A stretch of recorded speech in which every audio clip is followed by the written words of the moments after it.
ছবিতে থাকা দেখুন তো, এটা চিনেন কিনা? এটাকে বলা হয় স্যালাজিয়ন।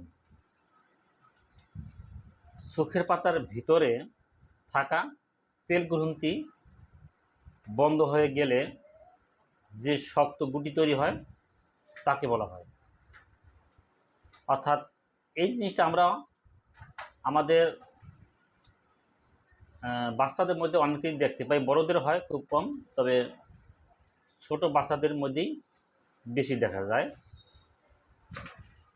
তো এখন কথা হচ্ছে, এর মধ্যে একটি আছে ব্যথা হয় এবং অন্যটি আছে খুব ব্যথা হয় না। মানে এটা আস্তে আস্তে হয়, ছোট্ট গোটা মতো। আর আরেকটি আছে হঠাৎ করে হয়, হঠাৎ করে এবং খুব ব্যথা, ফুলে যায়, লাল হয়ে যায়। এই তো এই দুইটার মধ্যে পার্থক্য কি? এই দুইটার মধ্যে পার্থক্য হচ্ছে, যেটা ব্যথা হয় তাকে বলা হয় স্টাই, অর্থাৎ আজলা।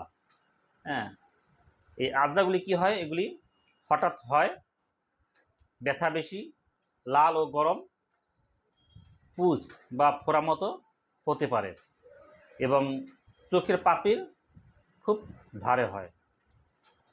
আর স্যালাজিয়ন কি? স্যালাজিয়নটা হচ্ছে ধীরে ধীরে হয়, ব্যথা কম বা ব্যথা অনেক সময় থাকেও না, কিন্তু চোখে একটা অস্বস্তি ভাব হয়। শক্ত গুটি সাধারণত পুজ হয় না, এগুলিতে সাধারণত পুজ হয় না, আর একটু একটু ভিতরের দিকে হয়। অর্থাৎ ব্যথা থাকলে স্টাই এবং ব্যথা না থাকলে স্যালাজিয়ন। তো অনেক সময় এগুলি কি হয়, এমনি এমনি ভালো হয়ে যায়, আর অনেক সময় এগুলি এমনি এমনি ভালো হয় না। তবে বিষয়টা হচ্ছে, যদি 2-3 সপ্তাহের উপরে চলে যায় তাহলে অবশ্যই বিশেষজ্ঞ চিকিৎসকের শরণাপন্ন হওয়া উচিত। এখন এটার জন্য আমাদের হোমিওপ্যাথিতে সদৃশ্য মধ্যে কিছু ওষুধ আছে। সেটা কি?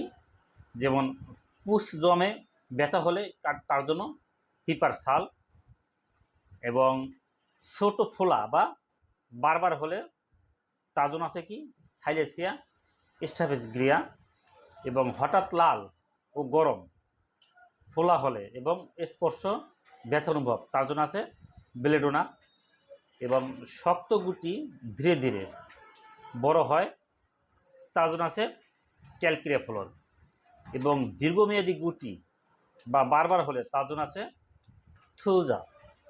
আর ব্যথা ও রোগী খুব আবেগপ্রবণ তার জন্য আছে কি পালসেটিলা। এছাড়াও অন্যান্য ওষুধও আসতে পারে। তো যাই হোক, সবাই ভালো থাকবেন, সুস্থ থাকবেন। আপনাদের সকলের সুস্বাস্থ্য মঙ্গল কামনা করছি।